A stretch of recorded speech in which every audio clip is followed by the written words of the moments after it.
Welcome to 3 with Z with me, Rob Kosovich. This is a podcast where a couple of friends get together and talk about pop culture, current events, whatever's on their mind for the week. Joining me as always is the Achilles to my Petrocles, Christian Z. Hey, Christian. How are you? So I fuck you? Is that the way that works? No. We're going to go right into Greek mythology here? Achilles is the bottom. Achilles is not the bottom. That's what, according to Plato, Achilles is the bottom. No one would be, a bottom can't be that angry all the time. That is why the gods lifted him to such heights, because he was such a loyal bottom that when they killed his top, he went out and fucking died for him.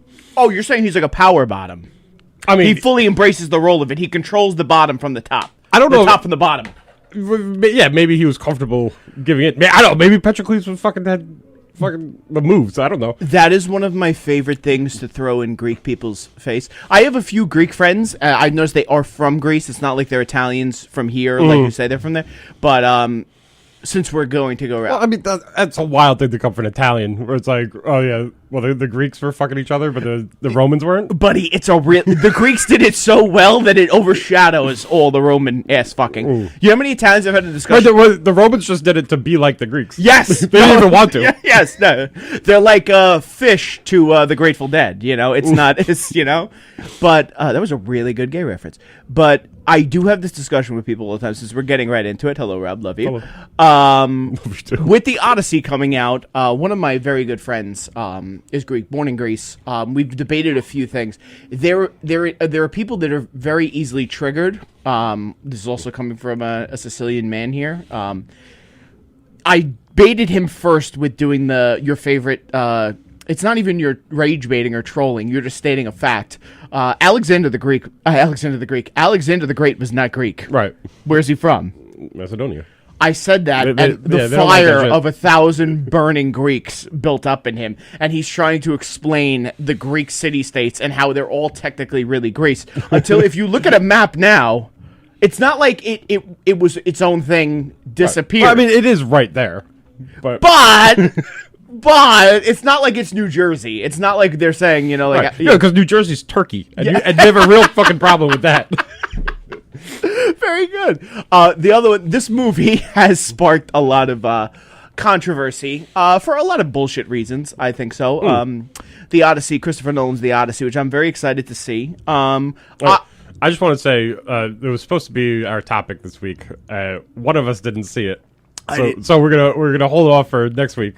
It is very hard. I was talking to Rob before we came in here today. This is the only one we're gonna do like a double topic back to back. Thank you for the Zin. Wow, this burns. What is that one? A Velo. Ooh. It comes as a recommendation from a loyal listener. Ooh. Thanks, Casey. Ooh. It burned here. Yeah. Oh, he would know the good ones. Yeah. But back to discussing that. I was going to watch it for this week so we could do it as a topic. Sure. It's one of the few movies, like any other time we've been able to make it work where we could see each other's topics or if it's a movie beforehand. Yeah. It's booked, buddy. I mean, it's booked. I mean, people were buying tickets when they announced it like 2 years ago or whatever. Like, all right, I don't want to, because I want to rant, because it's a big movie, and I do want to have my opinion on it. Can I ask one question here? Sure. Is it worth everything I'm going through right now without seeing it? Do you see what I'm saying?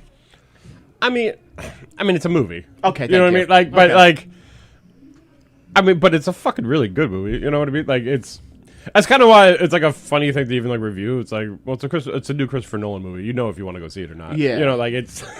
I was so upset. I watched the original on YouTube free the other night. The original. Oh, Armand Assante playing Odysseus.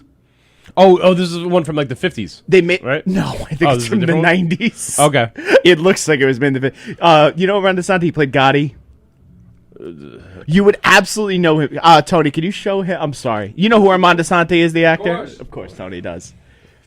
It's almost like, I think it might have been a made-for-TV movie. That sounds right. I think they did do that for like NBC or something in the 90s. But the problem is, that's not a movie you should, you need the big budget for it. Yeah. I mean, it's one of the the. But he's so it's one of those movies they do where none of them are doing any accents. They're all doing English. They're all doing American accents. Robert Pattinson is very specifically doing an accent. Wait, he's not doing like they're not doing any Greek or any. They're not trying to make it sound all. No, they're doing American accents. Oh no! Well, like Robert Pattinson is doing an American accent. So, he's English, so he doesn't have his English accent. He has like a flatter American. Really? Yeah. So Tom Holland too. John Berthoud is dude. This is real bad. It keeps slipping. John Berthoud. Let me tell you something. Is the Punisher? Yeah. Oh yeah. Oh, why didn't you say Rico? Who's Rico? From Judge Dredd? Oh, that is him! The law! That is him! I didn't know you could do that. Thank you, Tony. Yeah, You asked me to show him the picture. Yeah, I didn't know you could pull it up in the middle of us. Right? All right, our new guest from Montesante. But it's it was a bad choice to do. I shouldn't have watched it because I was expecting like, all right, it'll just be scaled back a little bit. How much is John Berthoud yupping in it? Oh, just a little bit. Yeah, he's Agamemnon. No, he's the hell's his name? Agamemnon's brother. No, he's one of the slaves in Odysseus' house. He's like the main slave. Really? Yeah, he's like, I mean, spoiler for the 3,000-year-old story. Like he's like the slave that's like a dickhead. Oh, okay, all right. I am very excited. I mean, that is the one thing about the movie. I mean, just the cast is fucking insane. Like, Just- every other person that shows up is like, oh yeah. All right, let's just do this this then. I don't want to double this up. Okay, if I have my concerns next week, I'll do what I did with Project Hail Mary, where I'll come back to the table with it. No. I want to. No, I want to save the discussion for next week. But I just. Just football. You throw that? That's disgusting. Horrible. Rob, these have no grip to them. They have zero grip. They're doing it again. Give me a garbage pail. I can't do this anymore. I really can't. Ew, that's disgusting. That's not what that's for, dude. You know, he takes the top of the Zin, okay? Well, so That case- what do you think that's for? That's not for that. To save for later. No, it's not for later. It's to throw it out. Yeah, but meanwhile, you're gonna just spit this crap into my garbage? No, and wrap it. That's actually it. Thank you, Tony. This is supposed to have some grip to it. And it doesn't. That's not it. Here, I'll leave this here. That's fine. We're good, Tony. You can get back to producing the work. All right, now I'm sorry, folks. That was disgusting. But, no, because the Zin has, like, a texture to it where it holds these the are spot. more like pillows. That was like a fucking pillow. Well, It came out- but these are like the European Zins. The European Zins are shaped like this too, Is this like the hockey playing ones? I guess. Yeah. I heard they have 15s out there right now. I'm really excited to try and puke and shit. I my pants at the same time. think there's 20s in Italy. Which, God. But what I was saying with I was expecting there is a children's comedy show going. This is the most chaotic episode we've ever had. There is a children's comedy show going on in the next room, and it sounds like a full-on rave with screams on. Is he yelling at me? He's I don't know what's going on. he might be starting a riot. He might be radicalized. And then I just went quiet. Wow. Oh, so now Laura's up there now. Yeah. We should just do a live show like Legion of Skanks does and just have 35 kids screaming in the background. But We could bring the kids in and talk to them. yeah, you'd have a guest as a kid. Yeah, what's your favorite part of the Odyssey? Is Tom Holland? I'm just gonna ask general questions. Sure. Tom Holland, correct pick for that role? Actually, I think he's really great Really? because because of like who he plays Odysseus' son, and like who that character is and what he's going through. I think Tom Holland's like an amazing choice. Actually, inspired even. Jay just walked past, winded. The only Yeah. Okay. Yeah. the only casting thing that I think is weird is Matt Damon. Yeah. Because Sean Bean was so good at it. Well, just because Matt Damon, like Odysseus' whole thing is that he's smart, right? Like Yeah. that's all he is. He's not Hercules. He's not strong. He's not Achilles. He's a great warrior. Yeah. He's smart, and like Matt Damon just doesn't strike me as that way. His most famous role is him being surprisingly smart. That you wouldn't think so. Have you ever heard? And like Christopher Nolan cast him in Oppenheimer. He could have cast him as any brilliant scientist. He cast him as a general, not as a. I love him in that role though. No, he's amazing in it. Yeah. But like he didn't pick him to be Oppenheimer. You know what I mean? He doesn't come off as that. Who plays Achilles? Would you even see him? He's not in it. Was that just a rumor? Elliot Page is Achilles. Yeah, Elliot Page does not play Achilles. Okay. He is in it though. You see Achilles for like a minute. It's nobody famous. You'll find out. Nowhere near Brad Pitt, right? No. The thing that I aggravate, that's my other point here with aggravating Greeks, where there was a rumor going around that Elliot Page was going to play Achilles, and everyone went in uproar about it. And my big thing is, okay, we can't have one of the most famous gay trans actors play one of the most famous homosexuals in literature ever. That's the line. We can't do that. Yeah, that's the line. And then when you tell them that Achilles is gay, that's how I always know that they know nothing about the Iliad. They know nothing about the Odyssey, because they go, "What do you mean Achilles is gay?" I'm like, Patroclus is not his cousin. That's not it. Yeah.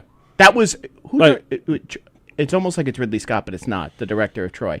They took that out and they made him his cousin. Yeah, but it was seriously his lover. Because I was joking about it, but Plato talks about their relationship a lot, and like that Achilles is the younger, prettier one. So like he's like Elliot Page would have actually been like kind of an amazing choice.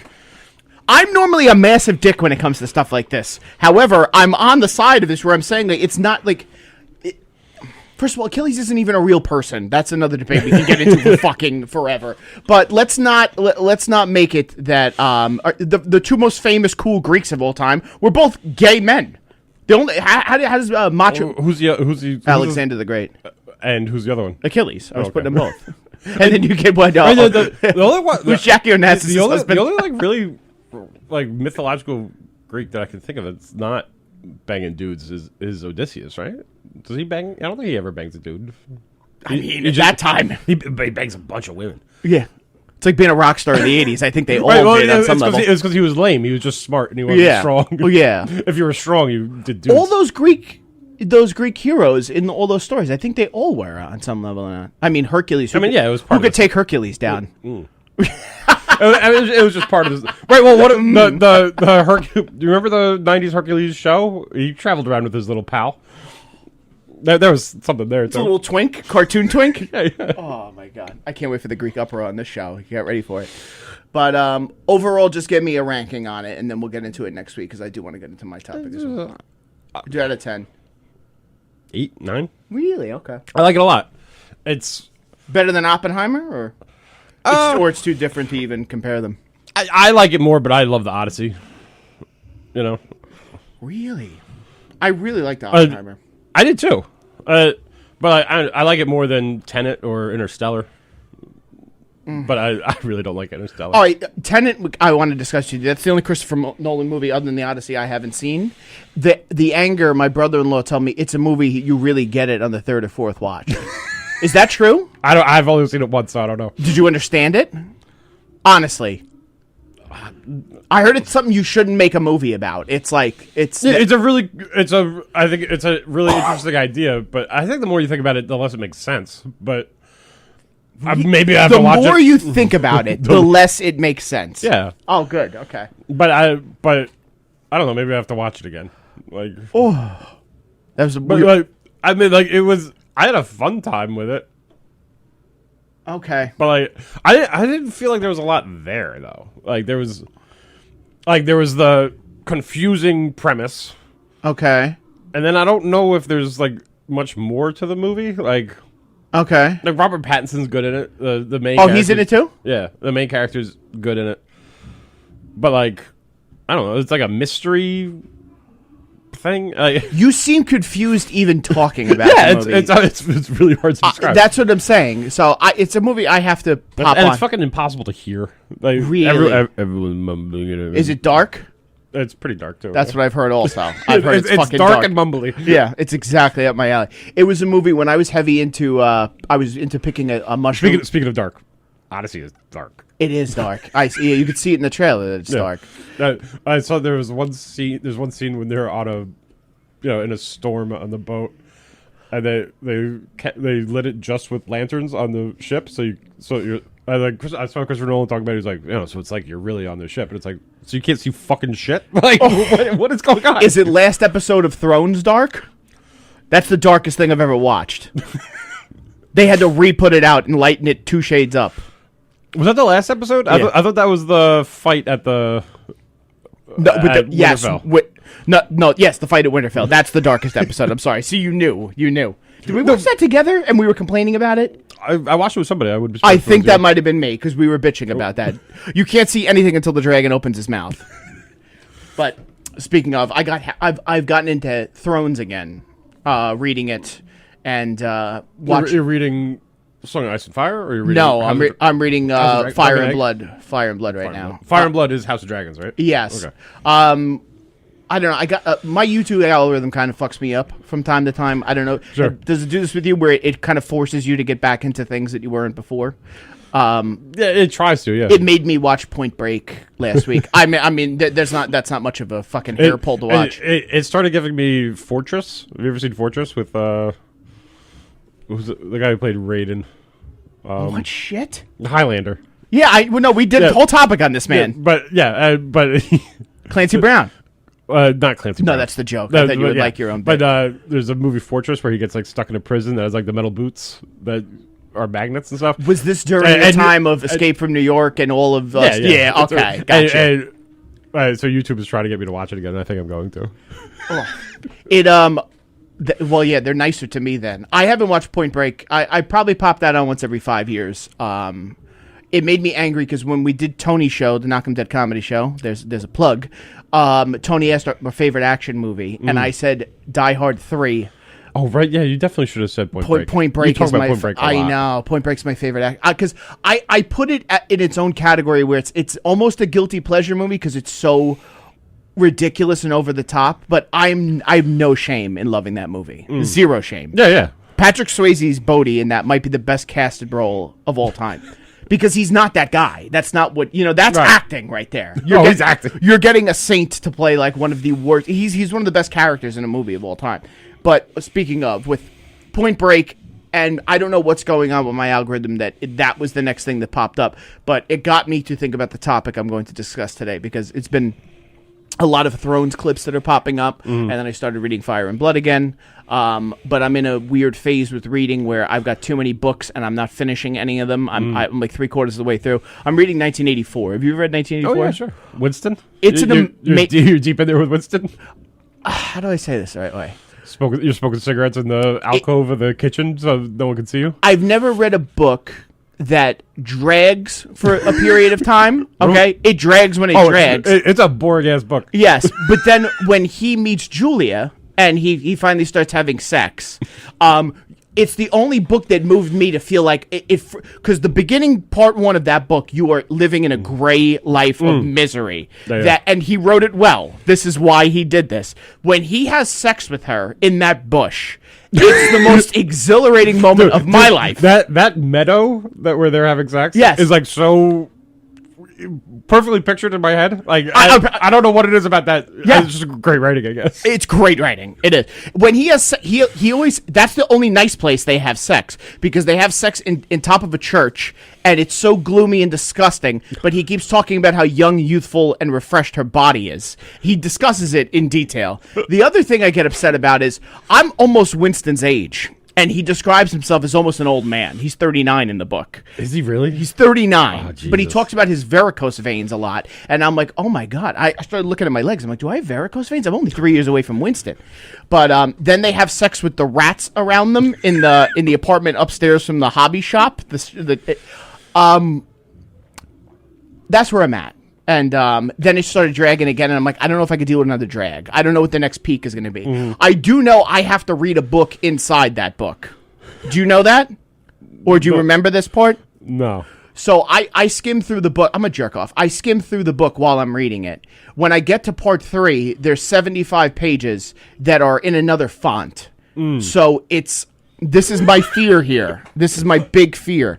He just ran into O'Brien again, who offered him to read the new dictionary called Newspeak. Well, it's Newspeak. It's their new words they use. Yeah. I'm afraid I'm going to get to page 200, and it's going to be 75 pages of words, and I'm really going to... So I wanted to take a little break. I usually rotate 3 in rotation for this exact reason, where I'm like, I see a valley coming.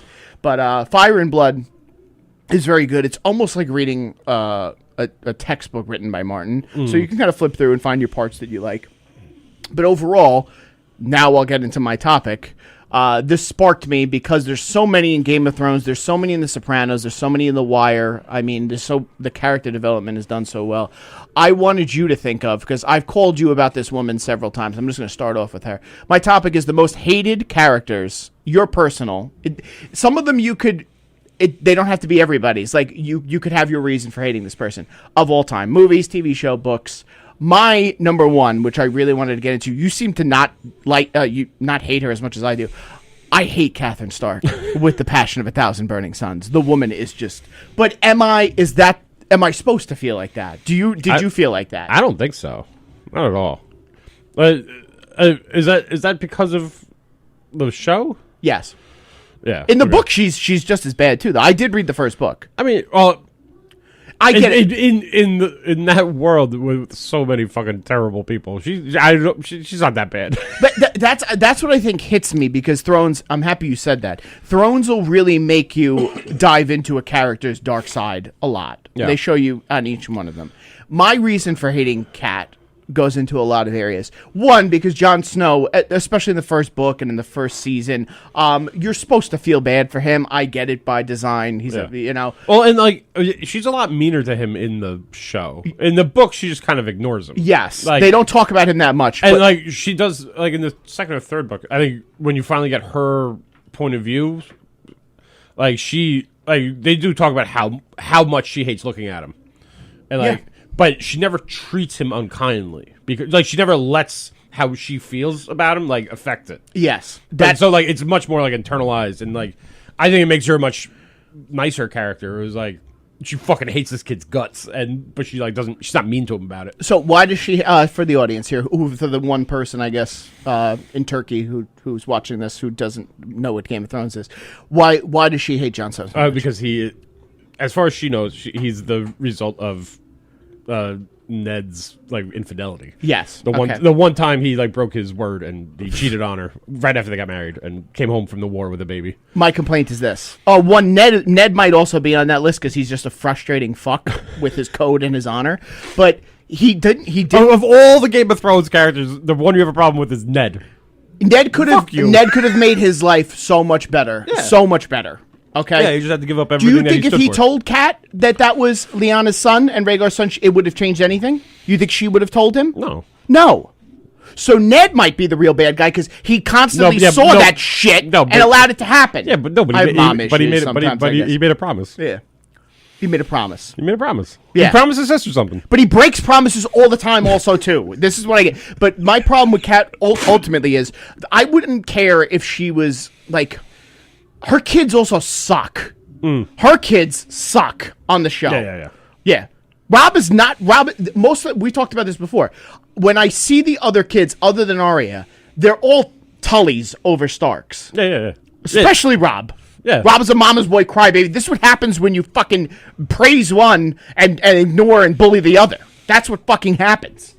I hate her. By the way, she was also married. She was promised to Brandon. And that's Ned's brother, for anyone who doesn't know. The only reason that didn't happen is Brandon got killed and Ned stepped in. Yeah. And I made this joke. You know how many times I would fight with that woman? Every time she was a bitch, I'd be like, by the way, how's Brandon doing? I would throw that line out all the fucking time. I hate her. It's not like she had a choice either. Well, I know, this is all forced. I was looking into, in Fire and Blood, they discussed, like, the lineage of like who decided to start doing this, like joining houses. It was Ned's father. It was his genius idea to start, but it kind of started the rebellion in a way. I don't know if he saw this happening as far as it would, but he started like that's building the alliances. That's why he put John and Ned in the Vale with not John, Rob and Ned with John in the Vale.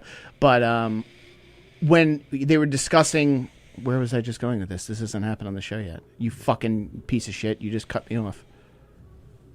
You did. Where was I going with this? What the fuck did I do? Why I hated Kat so much. Oh, man. This is the first dead spot on the show where I lost my train of thought. Sorry, you can't bring me back from it. But having them all around. Where am I? I don't know. I'm really pissed off right now. Tony, I haven't had this happen yet where I lost the train of thought in the show yet. You got so mad about her that she does make it because your natural instinct is to say Littlefinger, but he's very upfront with how much of a piece of shit he is. Carcetti's also on my list as well from The Wire. That guy plays an asshole phenomenally. Well, I mean, Littlefinger wants to fuck a girl because she looks like her mom. That's fucking weird.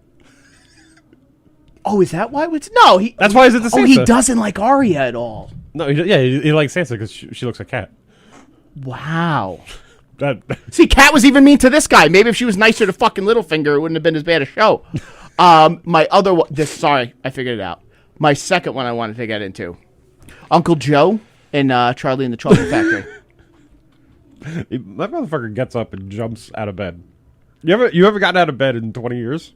He's the number one on the internet recently, and I admit I do my research before this topic. I used to see him in memes. That the family is poor and starving. Uncle Joe immediately steps up out of bed. I think Charlie's mom works like 4 jobs or something like that. She works like 23 hours out of the day. Yeah, it's not even like that's his daughter. So the 4 grandparents can all lay in bed together. Yep. It's the most English feet thing to face, feet to face. But they have American accents on that show. But they're in England. Uncle Joe has an American accent. It's been a long time. The Gene Wilder one you're talking about? Yes, the Gene Wilder one. Does he? Gene Wilder's also one of those guys like Robin Williams where you can't tell where he's from by the way he speaks. I think he like puts it on slightly a little bit. But Gene Wilder's not English. Oh, yeah, I imagine he's from like Illinois or something. Robin Williams is from fucking Detroit. Blow your mind right there with that accent. My other one I really want to discuss being from the place where this movie is supposed to take place. The mayor from Jaws. The mayor from Jaws. The funny thing is people from Long Island really don't they're not as taken back by that character, and it's because we're used to Long Island, Nassau County politicians. Yeah. It's he played that. He should have got an Oscar for that. Fuck Robert Shaw as my favorite movie character of all time. All right, with the recent shark attacks on Long Island, the best meme I saw was the mayor's. He's still the mayor in Jaws 2. He wins re-election after Jaws. Based on Tom Swazi, by the way. He keeps coming back and back and back. I can't. With, where was there another shark attack? Was that a joke, or? No, I mean, what was that, like 2 or 3 weeks ago? Someone got bit down in Jones Beach or whatever. Oh. But the Parks Department or whatever came out and said it wasn't a shark. It was an unidentified marine creature. Loch Ness? Nessie? It was, me and Jess, we were at Ted's. This was COVID. This was right around COVID. This is like when you were wearing a mask walking around the bars and everything like that. They pulled a big fucker out of that bay by Point Lookout. Huge fucking shark. There's big ass sharks down there, man. But I love when people say they don't want to bite you. They don't. I mean, they don't. They don't. But they might. You know how they find out though? They bite you and like, ugh. Yeah. When they spit you out. Yeah. So you got to hope it's a nip. I think that was around. It was like 4th of July. There was a 9-foot shark swimming around. They closed the beach for like 2 hours and opened it again. Yeah. I mean, we kind of live probably a Mako. It's probably fine. We live in a place that's famous for sharks, also because of that book and that movie. But I mean, yeah, we're not very far from where the story happened that inspired Jaws. It's supposed to be Long Island. No, but the thing that inspired Jaws, the book, happened in Jersey. Oh, really? Yeah. Tell me that. I didn't know. A shark. I want to say it was a blue shark. It wasn't a great white, but it swam up one of the like the rivers in Jersey. Okay. And like 3 teenage boys were swimming like down in the creek, and they got eaten by a shark. Wow. And it was like 2 or 3 miles from the ocean. Like the shark just swam up there. It's weird you're saying that because they're saying that sharks they're also swimming into fresh water now. Yeah. They did it. They did it once in the 30s, and now they figured it out. That's it. The thing is, though, people are so shocked about it. An animal that's fought every stage of evolution. Salt water is the thing that got no. Oh, right. I saw a thing the other day that sharks are older than the North Star. Like sharks were on Earth before that star formed. That's not true. That can't be true. Right? Your algorithm is fucked up, buddy. The other thing I feel bad for them? Lobsters, I think, are the oldest animal. They're up there. Right, I would imagine horseshoe crabs are older, but isn't that cool? Where it's 2 animals that are really, really just dopey little retards, and then sharks. They're just bugs. They're just water bugs. But my other we'll go right into my third here.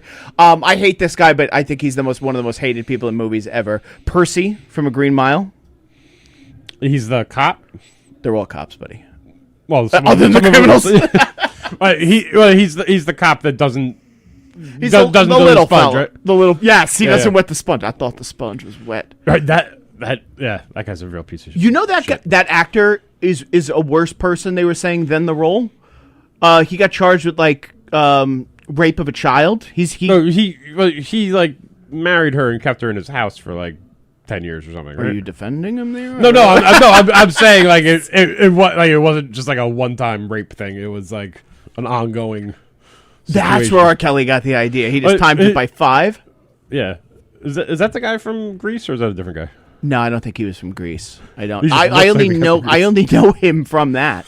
He's like Nurse Ratched, with another one. There you go on my list. But where that's all I really know her from, and I think it's because she played such a great bad guy. Yeah.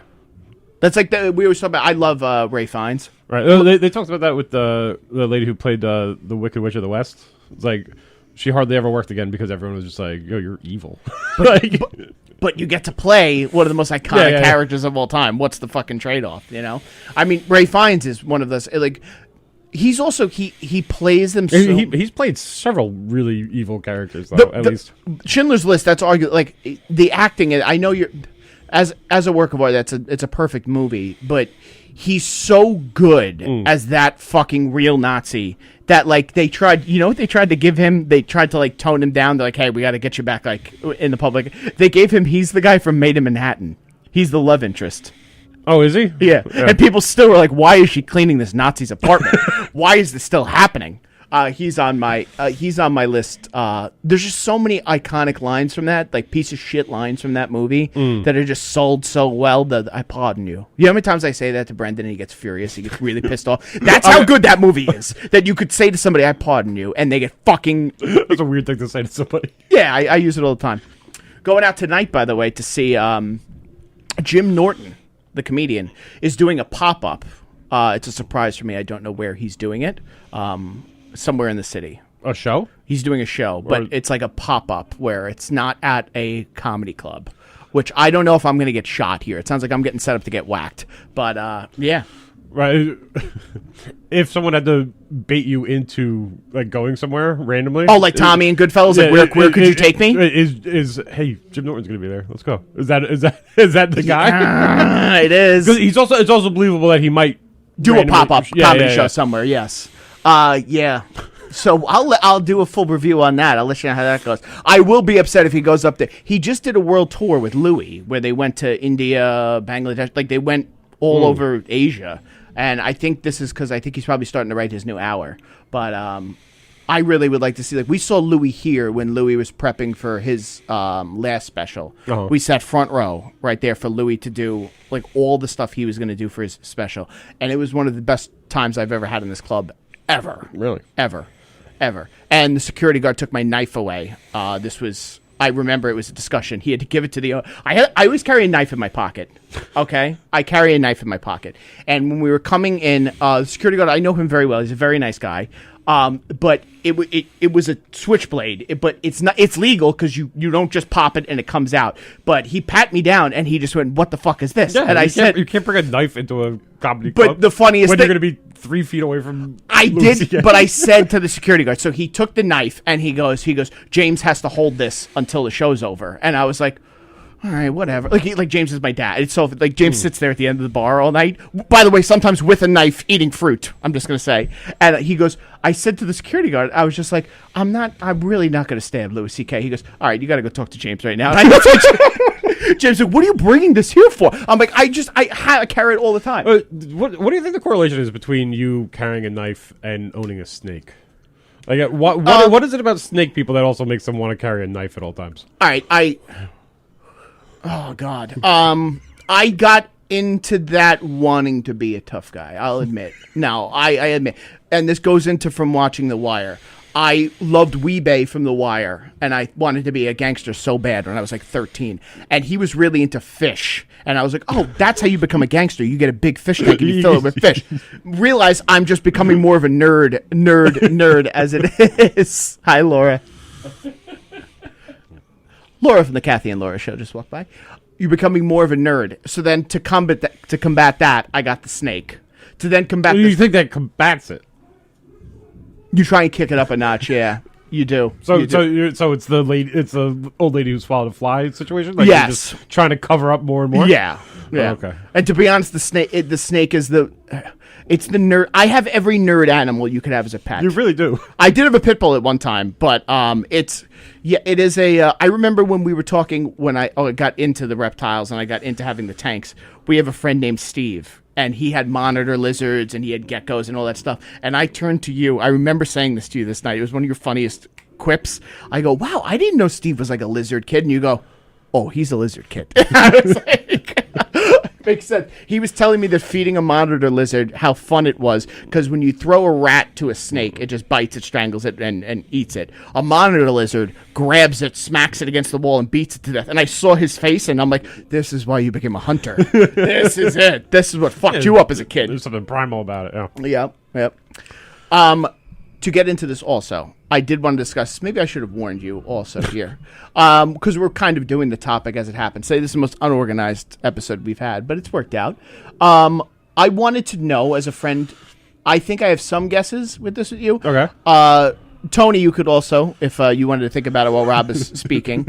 A work Doesn't give a shit. Yes. A work of art, whether it be like a band, music, a book, a movie, a game, an experience, something that you felt defined a moment in your life or got you into something. I gave the example of, because I spoke somebody this week while you're still thinking here. We've gotten into a point in my life where the 90s is now like the 70s for us when we were kids. Right. And I met a younger guy on the train, and he had an old skateboard from the 90s, right when they started doing the double ends of it. And we were just talking about 90s skateboarding, and he was discussing like the movie Kids as if the movie Kids happened 35 years ago. And I was like, and then I found out, I'm like, oh, fuck, it has been shit. 35 years. Yeah, Jesus Christ. And it's weird how like part of my childhood is now becoming like the nostalgia, not even the nostalgia, the Like the Wonder Years. Like, yes. Yeah. And there's no Winnie, it's just and then it got me to think on the ride home one day. I was like, what are parts of my life that like I would look back and be like, oh wow, that defined like a period in my life or an experience. Because he talked about the movie Kids like somebody who just saw the movie Kids, and I was like, I've seen that movie once, and but it was a very specific time. I will say, that would be a topic I like, movies that you only need to watch once. I was saying that the other day too. That would be a good topic. Kids, I lost my virginity when I was 14, and then this wasn't on purpose. I watched the movie Kids the following week, and I thought I got AIDS just from watching the movie. It was the most disturbing movie. It fucked me up, that movie. I've seen it once, and I could recite full lines from it. It fucked me up. Yeah. But that's not my pick for this, even though maybe it's up there. It's a really good question. The way you worded it the one time about something getting me into stuff, That's another thing also. is I don't know if that's ever happened to me, because I go to things because I'm into it. I think I approach things in a very different way than you.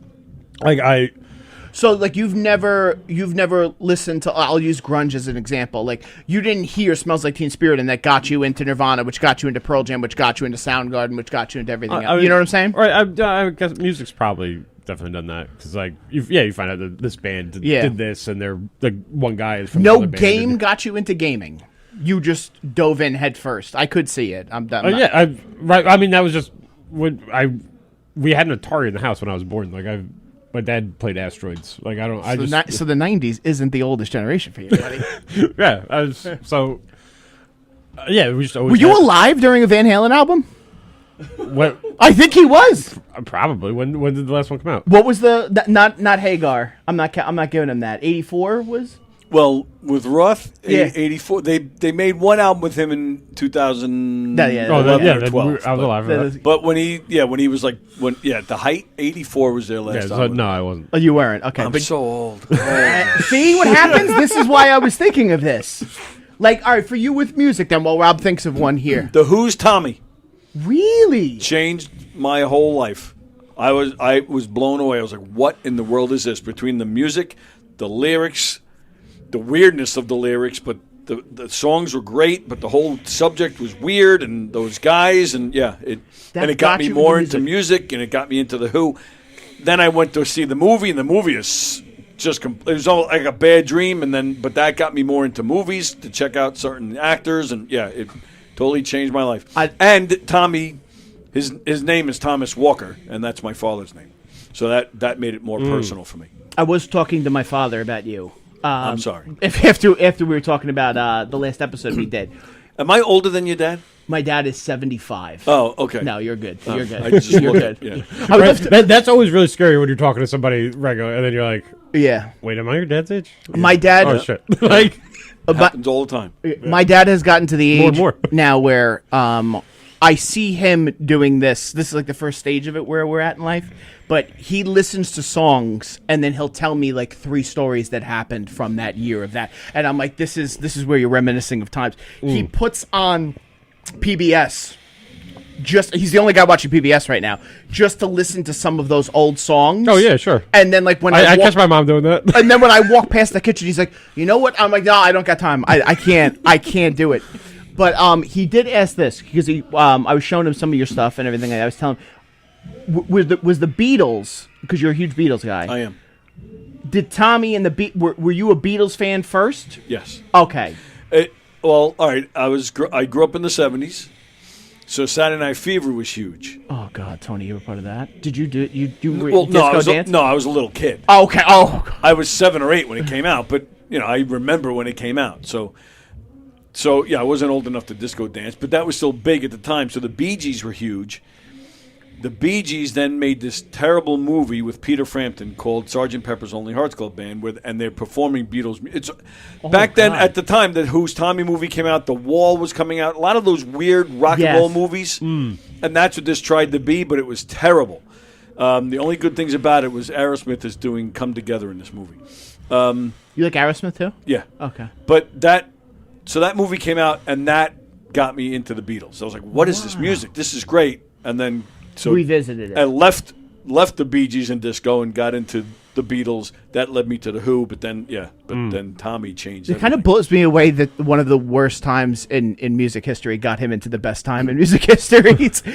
One of the funniest things my dad's ever said about my grandfather, when I was asking about him, my Italian grandfather, I'm like, what was he like in the 60s, 70s? He goes, you ever see Saturday Night Fever? And I'm like, oh no. He's like, yeah, he was one of those guys. I'm like, oh no. Oh God. But Tommy from the Who. All right, Rob, do you have yours yet? Not really. This is where Rob is a prick, and I'm going to say it. Like, he really seems like he's, because he's a very deep and insightful person, and I do believe there is a moment. I just believe it's going to be something that he thinks I'm going to make fun of him about. Yeah, you would be like, it's really fun to Fantasia, but like I don't want to tell him, I wish I had something like that. I mean, I can think of works of art that like moved me. Yeah, go ahead. The earliest one I remember for that is Catcher in the Rye. Okay. And when I read that when I was in like 5th grade or something, that fucking changed my life. You read that in 5th grade? Well, my brother had it he had to read it for high school, and that fucking white book. It just looked so cool, so I picked it up. I read it. That's why you're like this. It was the first time I never felt so alone. You're supposed to read that at like 16. Right, but did you finish the Stranger in 6th grade? Is that what you did? No, I didn't read The Stranger until high school. So that was big. And like looking back on it, was like I related to that character way too much. It wasn't a good thing. You know what I mean? But you don't realize that until you get older, and you read it again, and it reads very differently than it reads to a fucking 11-year-old. But this is what I also get upset about people when they read that. That's just like where we were talking about 1984, where you're supposed to read that character and feel that way. That's the way a teenager feels. Yeah, right. That's what is really amazing about that book. And then but if you read it as an adult, you're like, what the fuck? It reads like a fucking teenager. Kids need to shut up. Yeah, shut the fuck up. Fucking piece of shit. Listen, no one will talk to me except for the 4 people who fucking try to talk to you. Have you ever heard? Do you know whatever happened with his daughter? Do you ever hear this story? Salinger, he's not very similar. He's one of those Coleman artists because the other 3 are also writers too. He kind of got disgusted with his fan base and So The other one is Calvin, the writer of Calvin and Hobbes. Yeah. Oh, yeah. That's another. I guess Calvin and Hobbes got me into. I was already into comics, and then because I was already reading Garfield and Farside and stuff, and then I got Calvin and Hobbes, and I read all that. He is the Beatles of comics writing. Yeah, I mean, Calvin Hobbes is the best. This shit's brilliant. Yeah. It's brilliant. And then if you look, they did a whole documentary about it. He's another one. I'm sorry to Bill pivot Watterson? here. Yeah, he created his whole hometown, and he drew. It was amazing. But he never wanted to turn that into a cartoon TV show, and he kind of disappeared. He was a recluse. And the other one is our favorite from Watchmen. Alan Moore. Alan Moore, yeah, who's then notoriously sold the rights to certain things and then gone on rants like he shouldn't have. But Salinger, I'll never watch it. His daughter said it was 3 years before he died. Just so you know, when Dad passes away, he has a vault with sequels to Catcher in the Rye and the Frankie and Zoe and all this stuff, and he's kept writing this whole time. I'll release all of that, and he burnt his cabin down with all the words in it. It's just amazing. It's just fucking. Or is that just legend? Because it sounds like something that genius would do. Right? I don't know. He's not the only writer I've ever heard do that. Terry Pratchett, famous, he got Alzheimer's and stopped being able to write. Okay. So in his will, they took his the hard drive that had all his writing on it, and they ran it over with a steamroller. Oh my god! So that no one could read stuff he hadn't published. That's darker than burning the cabin down. Holy shit! But so it was just I don't know. There's something about. I think there's something about creative types that they're if I can't finish this, because imagine ending up like Tolkien, where your son's putting out every fucking piece of paper you've ever written on, and people are scouring it for information and stuff, So there's lists and lists of him changing his ideas and what he was thinking about and stuff. Yeah, which is really cool if you're a fan of his stuff. But if you want to dissect it and be a critic, but as an artist, that would sound fucking horrific. I think this also gets into discussion. There's been a lot of artists that have died young, and people make them iconic, but they've also didn't have their opportunity to put out there. Sgt. Pepper's Lonely Hearts Club Band movie. It's it's dark. It is. I was talking about Infinite Jest with this same kid on the train the other day. He wasn't a kid. He was just younger than me. But a kid. You ever read it? You would love that book, Infinite Jest. Have you ever read it? No. That's very mean of you to say. It's an amazing book. Okay. Why don't you because this is where you're a hipster dickhead. Why don't you like that book? You don't like the people say it's the best book of our generation? Yeah, you're right. I don't like the people who like it, I guess. I remember I read it. It was recommended to me. We were working at a Greek takeout restaurant together, you and I heard about this book, and I brought it to you, and it's such a huge book. Yeah. And I was like, I'm reading Infinite Jest. It's great. And you went, oh, yeah. Cool. All right. And you went right back to washing dishes. I brought I brought a bag of heroin in. Oh, dude, get away from me. Right. I'm sorry. I don't mean to stifle. But your that curiosity. Was the second meanest. I remember then I was reading it at the counter because I was working phones that day, and I was taking notes in the book because he's such a detailed writer. You have to be go back, and it's like a homework assignment. Do you remember one of the chefs who used to highlight the Bible? He came up to me and he goes, oh, you're reading? And I go, yeah, it's a really good book. And he goes, is it the Bible? And I went, oh, no. And he just turned and walked away from me. To the thing, that restaurant had one kid underlining a Infinite Jest and a guy in the back underlining the Bible. Yeah. It was, but that writer, he wrote arguably the best book, they say, of our generation, and he knew he would never top it again, so he killed himself. That's pretty dark. Yeah, I mean, but you wrote Infinite Jest, So, to get into it to wrap up all these cluttered, chaotic topics this week, I didn't ask you any of your characters you hate. Characters I hate in movies. What's gonna be like Gary Bertier in Remember the Titans? The most. He got Stephen Tobolowsky in Mississippi Burning, the Klan leader. The thing. Oh, I did want to discuss this topic. Wow, that's actually weird that happened. The guy from who played Gary Bertier in Remember the Titans, and he was going to do Kratos in the show. He did Thor as the voice in God of War 2. They hired him to play Kratos for the animated series. Oh, okay. He just got fired this week. Really? He got hurt in the show doing something. He tore his bicep, so they didn't want to wait, and they recast him. which is so sad. But can I just say this? I'm not for him playing Kratos because he did the voice of Thor, and I don't see him as Kratos. Yeah, right. I saw the casting for that. I thought it was kind of strange. Yeah, I guess they're trying to now change it again. But yeah, arguably most hated, Gary Bertier, guy who united a team. You know, you can't think of anybody else. You don't hate watch like I do. That's why. Maybe. Every movie I watch, I'm like, I fucking hate this person in this movie. Right. Because I like. I hate the mom in Home Alone. Irresponsible bitch. No, but what about the dad who just doesn't? He left his son and doesn't give a fuck. Equally bad parent. That's never addressed. They never go to jail in that movie, Rob. They never go to jail, ever. And the cops are never called. No, you know who I hate in Home Alone is the uncle. Oh, he sucks too. You little jerk. Yeah. The thing in Home Alone that also gets me to where I'm taking a child's movie and I'm dissecting it all the time. They arrest Harry and Marv, okay? And then Kevin still stays in the fucking house another night because he waits the next morning his family comes home. So that means that police department needs to be held accountable. I'm sorry. My phone just No, yeah, that's a real mess there. We're going to end it this week. I think I'm done. Okay. I think I'm done. We will be back on next week with more Odyssey. And more people I hate, I guess. But we're going to get some more guests in this week. I am here Friday. I want you to think about Mount Rushmore characters. My favorite? Characters that your favorite characters. We're gonna make it positive next week. Okay, we'll do a positive episode next week. I'll do my Mount Rushmore favorite movie and TV. But a lot of them are bad guys. Well, that's fine. Okay, fine. You just want to do a dissection. Well, no, yeah. Well, because the same way I don't hate characters that are like bad in movies a lot of times because that usually if I hate them it makes them a good character. So I don't, you know what I mean? Yeah. So all right, I like. All right, bud. Well, to give one plug, I am here with Mike Keegan this Friday at 8:30 at Governor's Comedy Club. It looks like a great show. Yeah, Kathy Arnold is going to be on that show also too. It's going to be a nice stack crew. Well, all right, Rob, send him off, bud. All right, we'll see you later, kiddo. See you later, bud.